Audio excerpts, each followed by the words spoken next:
Hi friends, అందరు ఎలా ఉన్నారు? Welcome to my YouTube channel dishes of Sujana Phani అండి. ఈరోజు మనం దోసకాయ పచ్చడి ఎలా ప్రిపేర్ చేసుకోవాలో చూసుకుందాము. సో తయారీ విధానంలోకి వెళ్ళిపోదామా ఫ్రెండ్స్? కమాన్.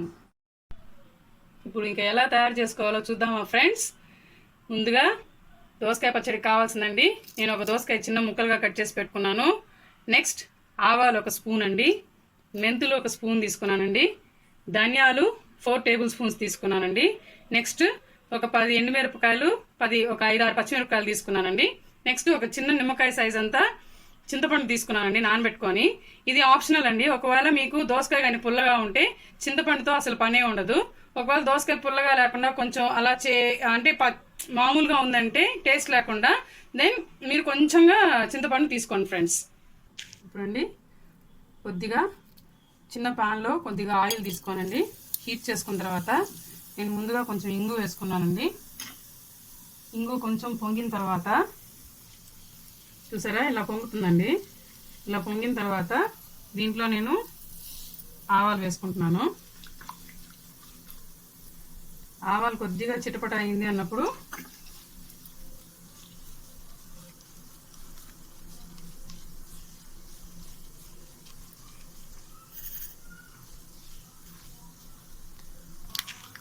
ఆవాలు ఇలా చిటపట అయింది అన్నప్పుడు ముందుగా తీసుకున్న ఒక స్పూన్ మెంతులండి.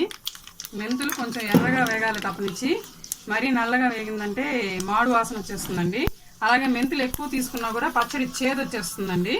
కాబట్టి కొద్దిగా మెంతులు తీసుకోండి. సో చూసారా, ఈ మాత్రం కన్సిస్టెన్సీలో మీకు మెంతులు కొంచెం ఎర్రగా వేగింది అని అంటే ఇప్పుడు దీంట్లో ధనియాలు యాడ్ చేసుకోండి ఫ్రెండ్స్.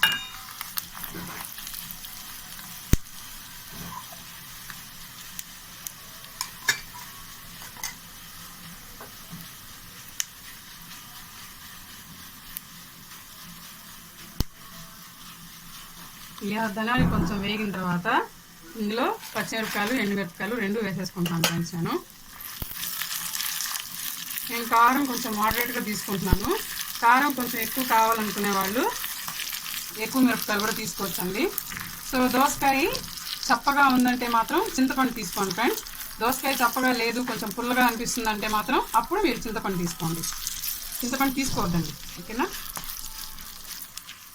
ఇలా జాగ్రత్తగా వేసుకోండి ఫ్రెండ్స్, ఎందుకంటే పచ్చిమిరపకాయలు అలాగే వేసాం కదా, పేలే ఛాన్స్ ఉంటుంది. సో కాబట్టి జాగ్రత్తగా నిదానంగా సన్న ఫ్లేమ్ మీద మీరు వీటిని పచ్చడికి వేయించుకోండి ఫ్రెండ్స్. ఇప్పుడు ఇది కొంచెం బాగా చల్లారాక ఫ్రెండ్స్, మనం ఇందాక తీసుకున్నాం కదండి చింతపండు, ఈ చింతపండుతో పాటు కలుపుకొని వీటన్నిటిని మిక్సీ వేసుకోవాలండి. తర్వాత మనం ఏం చేయాలో చూద్దాం.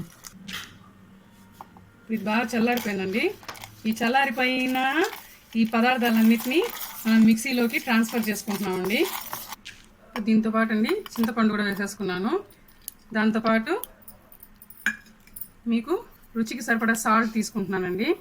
నేను ఆల్మోస్ట్ ఒక 1.5 స్పూన్ సాల్ట్ తీసుకున్నాను.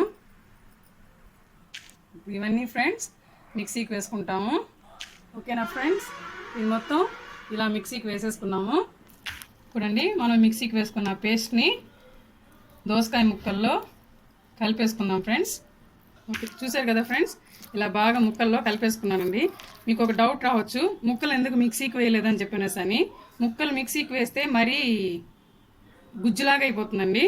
సో ఇలా కానీ మీరు తిన్నారంటే ముక్కలు నోటికి తగులుతూ ఉంటుంది. సో పచ్చడి ఫ్లేవర్ ఆల్మోస్ట్ ముక్కలకంతా కూడా పడుతుంది కాబట్టి తినడానికి చాలా బాగుంటుంది friends. So hope you like my video friends.